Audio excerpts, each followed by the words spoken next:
Happy 40th anniversary to Critters. Oh man, do I remember this movie in the 80s. I first caught it when I went over to a friend's house at the part where Charlie was climbing the tree. And whenever I walked into my friend's house and it was on, as soon as the critter just showed up on camera, I'm like, what the? I was like, what the heck is that? I saw no TV spots for this, nothing. I just got introduced to this going over a friend's house. Kindergarten, that is. Yeah, I was in kindergarten when I first saw this movie. And, oh man, the next day when we were in kindergarten, I was the one that talked all about it while my friend was looking at me with like an annoyed face. I think he wanted to talk about it. We got all around when we like share stuff that we would do the day before or stuff like that. And then I actually just went ahead and told everybody, and I even curled up and rolled. They rolled like a ball. It was so funny. My friend was like, I don't know this guy. Yeah, he was looking at me with one of those faces. Anyway, and then, oh man, I went to the video store. When I saw the VHS cover, I knew that was it, because the Critter's right there in front of it. Mom rented it for me. I loved it. She and Dad got it for me on VHS. I actually let it sit there for a long time. For some reason, I was big on renting it, but when they got it for me, I didn't really watch it. And when I saw TV spots for the second film, I didn't finally watch that until 1990. I actually delayed watching that for 2 years. I did not go see it in theaters. When the third one hit VHS in 91, I actually rented it when Kroger was still renting. I have seen a lot of the fourth film, but I have never sat down and watched that film from beginning to end. And I keep hearing from everyone who has, it's terrible. I've seen the ending, so with the issue with, I think I can understand why a lot of people choose to just stop watching the Critters franchise after part 2. They like first and second one, that's it. Nothing else came after that. 3 and 4 and those other things do not exist. Probably a lot of people are like that. Oh man. When I looked this movie up at Wikipedia, I will admit, I saw it at thenumbers.com/movies first. When I saw the box office tag, I'm like, $13 million? That's it? That's all this movie made? The second one only made $3 million. I could not believe that. I thought the movie made like a gross like in the 20s or the 30s. I was like, 13? It was released in over 600 theaters, and that may have played a part, but I'm aware of a lot of films that were released in that amount of theaters, even in the 80s, grossed a lot more than that. So, but of course, at the time of its release, it was panned as nothing more than another Gremlins imitator, but according to the director, Stephen Herrick, I hope I said his last name right, the script for it was written back in 1982, but he had to rewrite the whole thing because originally it was going to be exactly like Gremlins. And I am still curious to know if that original script is available, because I actually want to read that. If it ever appears online, if it does, let me know in the comments so I can finally check it out. Well, the movie opens up with these characters not using common sense. The Krites are these aliens that are definitely meat eaters. They eat meat like no tomorrow. There's only 10 of them left in existence. They've been captured. They're taken to this asteroid that's at maximum security for termination. And then when they get contact, they said they have 8 on board, but they reported there were 10, and they said, well, there were 10, but they were eating everything inside. We had to kill 2 to make the food last longer. And I'm like, if they're going to be terminated, why don't you just kill them all right then and there?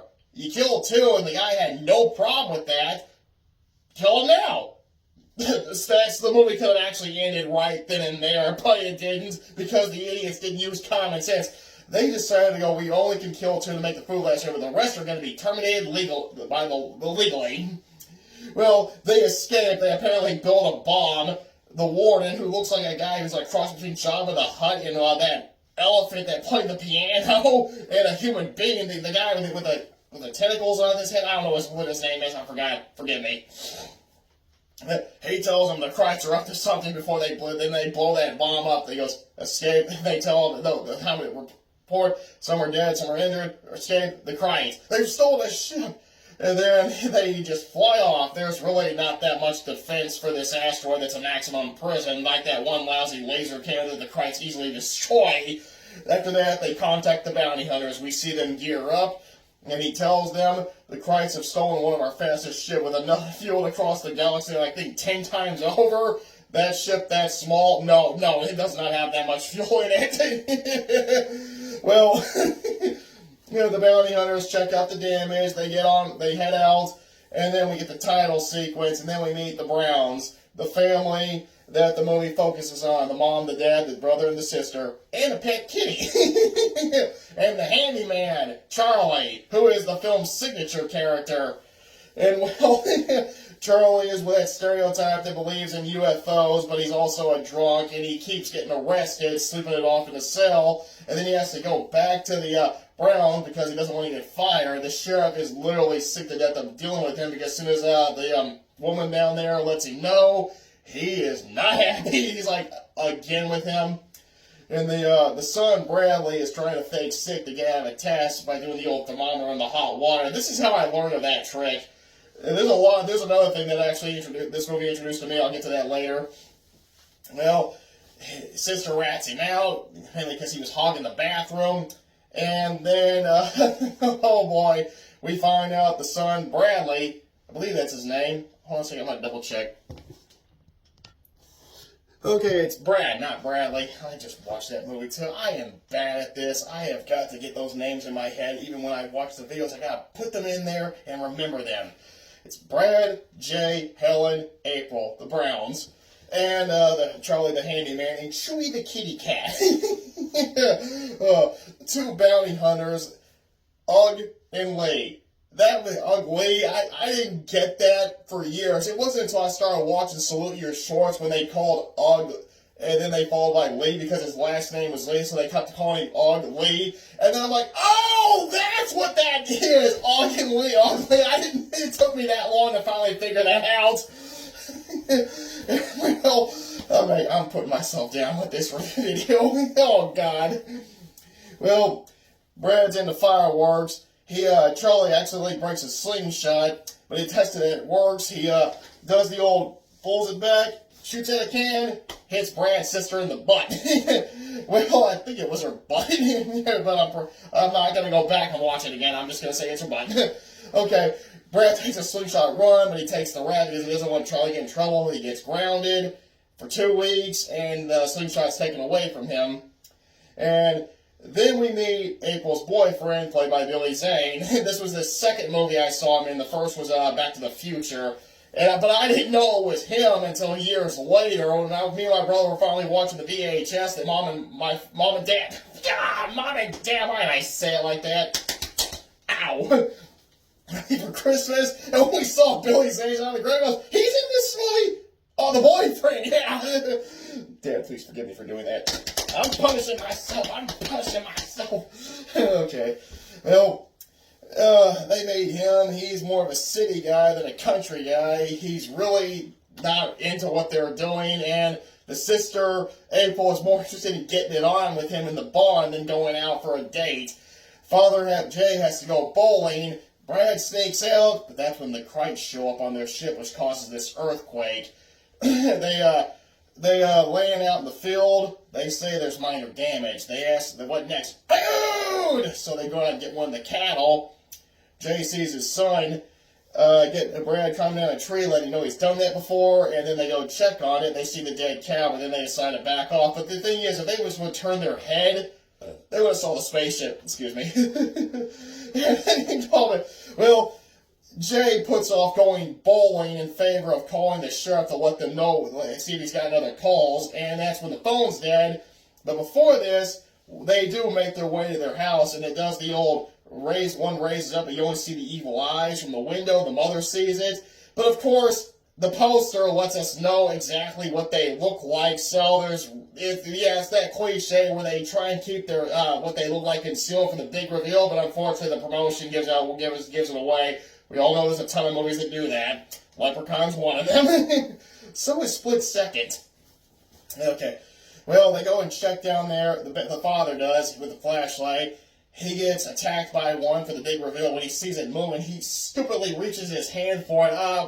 Grab a weapon. I don't know what that is. It ain't a kitty cat. It ain't Chewy. And he then learns that they have these spikes that come out of their hair. They shoot one. He hits the steps. He gets bitten on the shoulder. No, I think his shoulder's like he's been on the leg. He finally grabs a hammer and hits it. I'm like, why didn't you grab one earlier? And then when they rush back into the house, that's when the boyfriend gets attacked. Now, the body count for this movie is only 2. I did skip ahead. Before this, the deputy that's always messing around on the radio and flirting with the lady down at the station, he sees one roll across the road, letting us know they can tumble roll in the balls. He thinks it's a dog. He gets his baton, he's getting ready to hit, and then he gets hit in the leg. This is the introduction to those darts. Yeah, we don't know how they shoot the darts until the father gets hit. But he gets hit in the leg, he falls down, sees him, and they start dragging him under, and he does the old, he's getting pulled where you see his legs kicking cliche. And when Billy gets killed, first he's reaching for the radio, one bites off his fingers, and then another one shoots at him and gets him in the stomach. And whenever he gets killed, the sister picks up a weapon, goes like that, and the Cry bites it out, bites the head off of it. I think it's a rake, or what did she get? Was it a shovel? I forgot. Stop forgetting, Scott. You're making yourself look bad. Well, Brad shows up, throws a firework, and the Cry just looks at it, picks it up, eats it for some reason, despite it sparkling, would have burned his mouth, and it just falls over, no blood or anything like that, because it's PG-13. There's an F word in this. Yeah, there's an F word. One of those PG-13 films. Now, the bounty hunters have come to Earth, and they can actually mimic people and so they do that to blend in. They learn about Earth's culture and all that stuff, but as soon as they see this music video, I think it's for Jack Steele. I'll be right back. This time I'm going to go double check.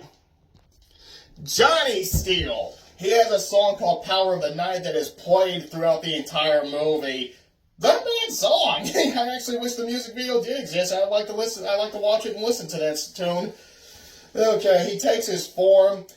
Lee, on the other hand, won't take a form until he sees the dead deputy. And then he takes another form, which is a reverend, when they show up at a church saying they're here for the Christ. And when he looks at the church, when they look at the deputy, with the exception of his neck kind of bitten off and all that stuff, the Christ didn't really seem to eat much of it. And they're constantly going on about food, and yet this guy, they nibbled on him and then left. I guess he had a bad taste. They only ate a bit of the cow, they left, and then they didn't come back for the rest. I don't know why they're doing that. Because feeding makes them grow, because when the Browns try and leave and get in their cars and all that stuff, the Christ destroyed them, but now they're getting bigger. So why don't they just go back and finish eating the cow, the boyfriend? Yeah, they got plenty of chances to get bigger, and yet they're only targeting the ones that are alive, and then they nibble on them and then leave. I don't know. Well, this is the part that, this is where I pretty much caught it at. Now, Leprechaun borrowed from this, because when they're heading back to the house, it's pretty much the same shot when they're heading back to the gate when the Leprechaun was chasing them. And Critters does the same thing, so Leprechaun definitely borrowed a lot from this movie. You know, like the guy who's telling stories like Ozzy, Charlie's the one doing that, and then they did it, yeah. Okay, well, they get locked out by accidents, but Brad goes around the house, and this is where I caught it, 48 minutes into the movie. Brad comes and climbs up the tree after the Cry comes at him. He gets inside, unlocks the door, they get in. The father, unfortunately, gets it on the shoulder. And then they drop the shells, but whenever one Cry lifts up where the mother pulls her hand away, then she reaches out and grabs it again. And when they get inside, we get the funniest moment in the movie. They have weapons. So what? Door opens up, double shotgun comes out. Bam! That one that says so what explodes. The other one says the F word and rolls off. That's the best joke in the movie. You know, weapons. So what? I'm sorry, but I can't say the F word. I keep my stuff clean. My books, on the other hand, are way real dirty. Okay.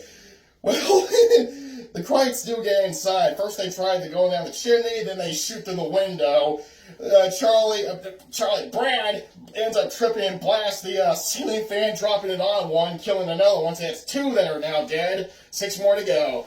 They retreat to the bedroom upstairs, and Brad, that's Charlie! Brad throws a lantern, which it catches one on fire, and jumps into the toilet, and it stays there. I don't know why. And, well, they barricade themselves in that bedroom. Now, Charlie did see the UFO, when it came with the Krites, and he went to the station, they didn't believe him, and then he's going to the bowling alley, and Jay's team are like, where is he? So they angrily lose, because their teammate didn't show up because they couldn't participate, and apparently you have to have a full team.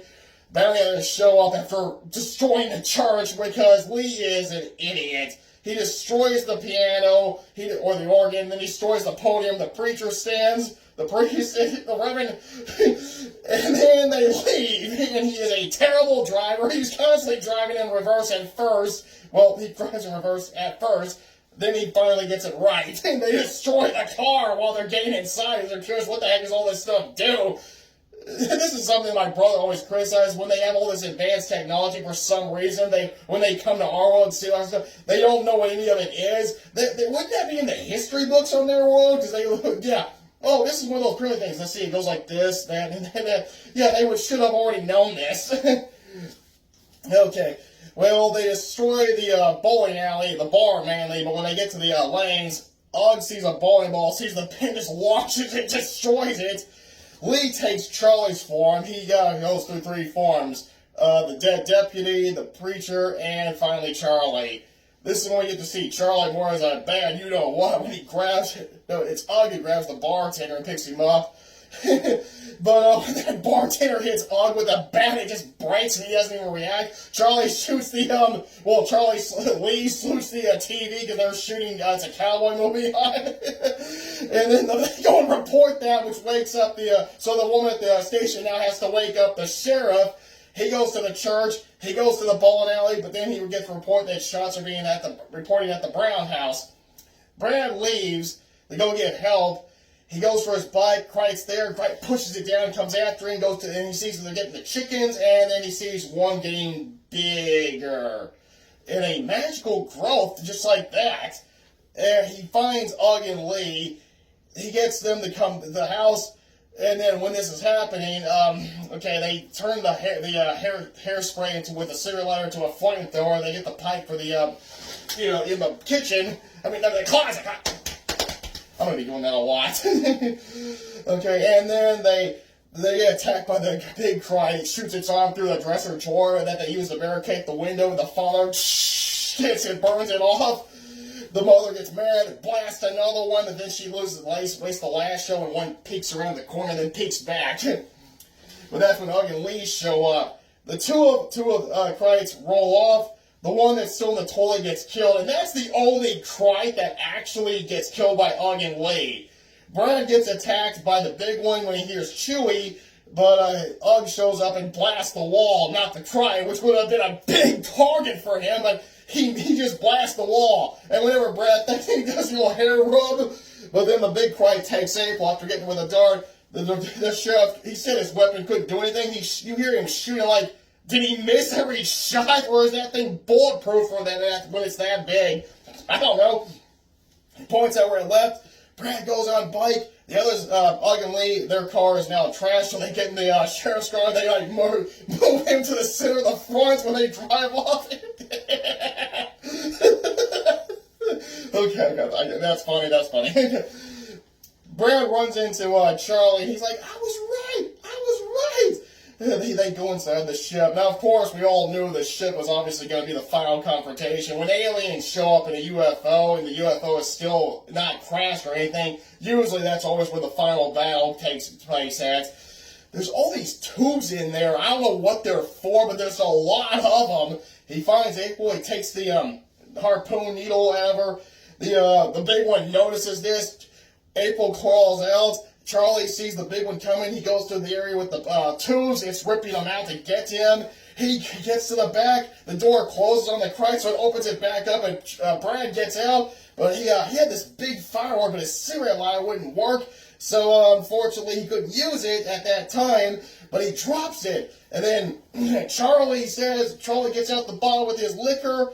He puts the old handkerchief in it, and he gets Brad to light it, and when he throws it, it shows it flying in the old slow motion, and then it hits and shatters. It creates the fire reaches the fuse, but the Kreits take off, they go to the Browns' house and blow it up just for the heck of it. When they laugh, they turn and see the fuse of the big firework that's obviously next to the fuel line, and then it ends with them going, "Uh-oh," the only word in English that they know. Well, their life ends, not the movie. Their shit blows up, but when you pay attention, it's really just a footage of the house blowing up again, just in a different angle. But it does look like a bigger explosion. I didn't notice that until I watched the movie again on YouTube back in the early 2010s. Because I didn't have it on DVD yet. I don't think I bought it on DVD until like the, early 2010s, and the second one. Those are the only two I own, but I don't have them on Blu-ray, just on DVD. Why did I put two fingers up? That's going to be my current cliche in this video. Well, Onion Way only killed one, but of course they're going to take full credit and get the bounty for it. They do at least leave Brad a little remote. And then Charlie goes following them, and then the sequel goes by the rule that he became one of them.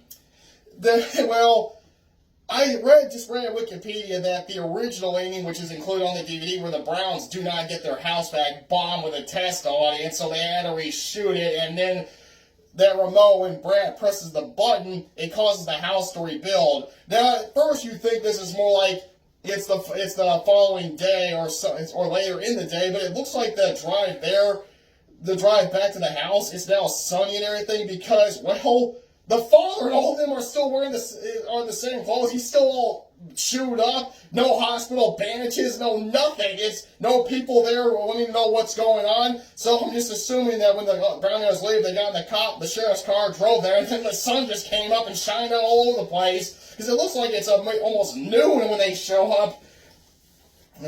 Well, that gives it more of a happy ending, but the sequel goes by the rule they abandoned the house right after they got it back. And we get a cliffhanger ending with the 3 eggs in the chicken coop, and of course the 3 eggs get replaced with mini eggs in the sequel. Okay, but I'll talk about the sequel some other time, but when it comes to Critters, fun movie. Fun. It's dark, it's eerie, it's funny, it's just a cool film. The performances are fine, not Academy Award winning, but they all do a great job convincing you that they're the characters they play. And man, it just has so many good memories with it back in the 80s, but for some reason when the 90s kicked in, I just wasn't interested anymore. Man, I don't know what happened. It's just like when it hit 1990, interest was gone, but I get to at least see the second and third one and some of the fourth film. But yeah, in the 80s, I was a big fan of that film. I watched it nonstop at the video when we rented at the video store, but Mom and Dad got it for me. Barely didn't watch it till the mid-90s. Don't know why. You should have watched that film a lot more than that, Scott. Well, if you haven't seen Critters, check it out. It is a fun film, like I just said. And I thank you for watching. And I'm going to say all the people who made that film, happy 40th anniversary. And I really wish the series stopped at part 2.